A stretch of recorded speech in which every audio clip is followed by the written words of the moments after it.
La République démocratique du Congo a récemment reçu la visite des deux éminentes personnalités, Jim Yong-King et Ban Ki-moon, respectivement président de la Banque mondiale et secrétaire général des Nations Unies.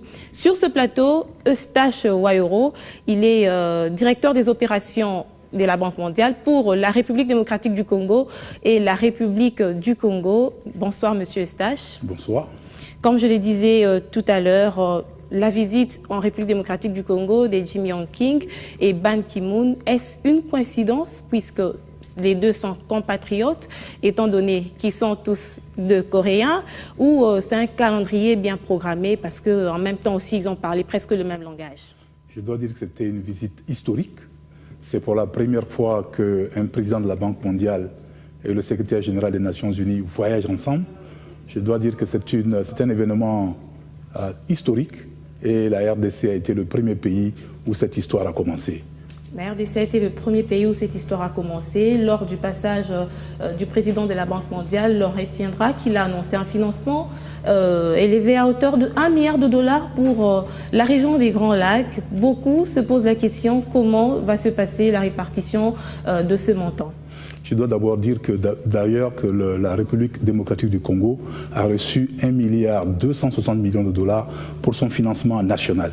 Ce financement national a été approuvé par le conseil d'administration de la Banque mondiale le 9 mai et il s'agit avec ce financement d'appuyer un certain nombre de programmes qui sont internes à la RDC. En plus de ces 1,260 milliard de dollars, le président de la Banque mondiale a annoncé ce montant de 1 milliard de dollars qui était un montant pour la République démocratique du Congo et pour les pays de la région du Grand Lac. Et comment justement, quelle est la part de la RDC dans tout ça? Bon, il est difficile de faire une répartition de ce qui va à partir du côté de la RDC, mais ce qui est important de retenir, c'est que la RDC aura une part très importante de ce montant. Il s'agit essentiellement de travailler sur des programmes qui vont aider les pays de la région à tirer une situation qui va être positive pour l'ensemble des pays de la région. Nous allons travailler sur les problèmes d'électricité. Comme vous savez, il ne peut pas y avoir de développement dans les pays de la région sans électricité. Les taux d'accès à l'électricité dans la plupart de ces pays sont très faibles. 9% en RDC, 3% au Burundi. Il faut accroître la production d'électricité. Nous allons essentiellement travailler sur les barrages de Ruzizi. Ruzizi 1, Ruzizi 2 et Ruzizi 3. Il faut également des routes pour que les activités économiques se développent. Donc ce programme également va concerner le développement des routes, aussi bien en RDC et la connexion sur les pays voisins et également sur l'intérieur de la RDC. Mais dans tout ce que vous dites, s'il n'y a pas de paix, l'on pense que ces réalisations ne seront pas effectives sur le terrain. Et d'une part, vous avez aussi alloué ces montants à la sécurisation.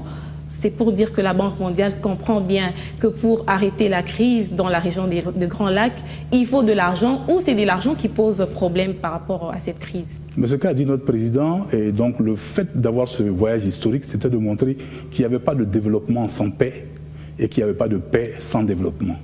L'accord de paix a été signé à Addis Abeba le 24 février et il était important d'accompagner cet accord de paix par des ressources financières pour créer des opportunités économiques pour toutes les populations de cette région qui souffrent depuis des dizaines d'années. Donc le travail que nous allons faire, nous, au niveau de la Banque mondiale, c'est d'accompagner cet accord de paix. Il existe un certain nombre de mécanismes qui vont s'occuper de la question de la sécurité et nous allons apporter un appui en ce qui concerne les infrastructures, en ce qui concerne le commerce transfrontalier qui est important entre les pays de la région, en ce qui concerne l'agriculture et en ce qui concerne également la situation des populations qui sont déplacées. Vous savez qu'il y a près de 2,6 millions de personnes qui sont déplacées dans la région des Grands Lacs et essentiellement dans l'est de la RDC. C'est à peu près la moitié de la population du site Kivu. Il faut s'occuper de ces personnes et il faut régler les questions qui sont restées pendant très longtemps. Et on a finalement l'impression que lors du passage du président de la Banque mondiale, l'attention était plus focalisée sur les secrétaires généraux des Nations Unies que le président. Comment vous analysez cette manière de voir les choses? Mais disons que nous n'étions pas dans une situation de compétition et c'est la raison pour laquelle le président de la Banque mondiale est venu avec le secrétaire général des Nations Unies pour montrer qu'ensemble, la Banque mondiale et les Nations Unies pouvaient travailler pour faire la différence pour la RDC et pour les pays de la région des Grands Lacs. C'était ça le message le plus important. Je pense que ce message a été entendu et nous sommes tout à fait conscients que nous allons faire des progrès.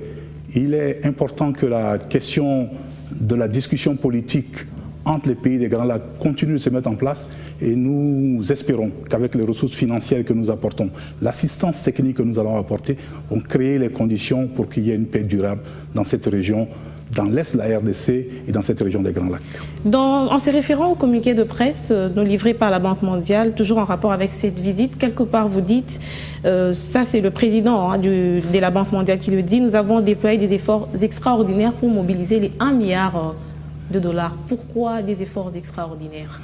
Je ne sais pas si le président l'a dit dans ces termes. Ce qui est important, c'est que la Banque mondiale a montré que la question de l'Est de la RDC était une question importante et qu'il fallait s'occuper de cette question. Et c'est la raison pour laquelle ces deux principales autorités sont arrivées dans ce pays pour passer ce message d'espoir, de dire que la RDC continuera d'être accompagnée dans une situation qui est extrêmement difficile et qu'avec l'effort et la contribution de tous, nous pouvons faire la différence. En ce qui nous concerne, nous, au niveau de la Banque mondiale, nous sommes engagés à faire en sorte que ce milliard de dollars puisse apporter des résultats et qu'il fasse la différence pour les populations de cette région. Est-ce que le système mis en place en République démocratique du Congo vous facilite toujours la tâche par rapport à ces financements? Je dois vous dire, contrairement à ce que certains peuvent penser, notre programme en République démocratique du Congo se déroule dans les meilleures conditions. Nous sommes actuellement à un niveau de décaissement de 28%. Qui est de 3 points au-dessus de la moyenne que nous nous sommes fixés. Et nous avons l'intention d'atteindre 30%.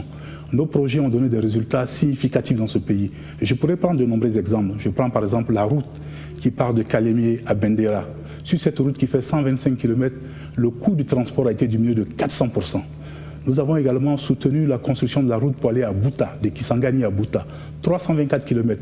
Depuis 20 ans, c'est la première fois que les voitures vont à Bouta. Le ministre des Infrastructures a pu aller à Bouta et revenir à Kisangani.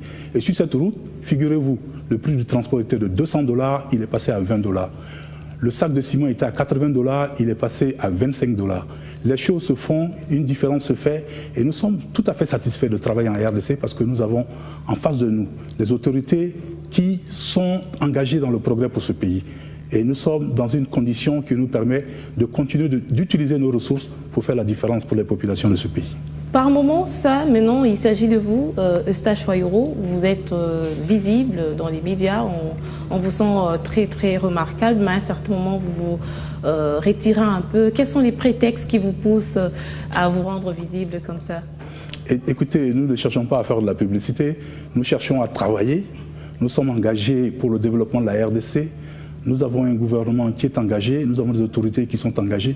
Nous pensons que c'est une opportunité énorme pour la RDC. C'est une fenêtre d'opportunité pour ce pays de faire la différence.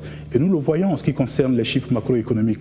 Nous le voyons en ce qui concerne les financements que le gouvernement met à la disposition des services, par exemple, dans le domaine de la santé, dans le domaine de l'éducation. Je dois vous dire, par exemple, que les financements pour l'éducation sont passés de 9% à 11% et cette année, ils vont passer à 13%. Ce sont les financements du gouvernement. Nous sommes engagés pour 150 millions de dollars dans le programme éducatif. Nous avons été désignés comme étant responsables pour la mise en œuvre d'un projet du Fonds mondial pour l'éducation pour 100 millions. Et nous avons dans notre enveloppe de 1 milliard 260 millions, à peu près 150 millions de dollars pour l'éducation. Nous sommes également engagés dans l'agriculture parce qu'il faut dire que la pauvreté est un phénomène qui est très répandu en RDC. Il faut corriger ce phénomène. 71% de la population est pauvre. Il faut faire baisser ce niveau de pauvreté. Et nous sommes engagés dans l'agriculture. C'est dans l'agriculture que vivent les populations rurales et c'est là que se trouve la pauvreté. Nous sommes dans la région du Bas-Congo, nous sommes dans l'Équateur. Et nous comptons travailler avec les autres bailleurs de fonds et le gouvernement pour faire la différence pour ce pays. Et qu'est-ce que vous pensez du contrat chinois? Écoutez, le contrat chinois, c'est une réalité. Je pense que les décisions et les discussions ont eu lieu pour essayer de faire que ce contrat soit à la taille et la dimension qui était conforme aux capacités financières de la RDC. Les choses avancent, nous ne sommes pas responsables. Ça ne vous gêne pas?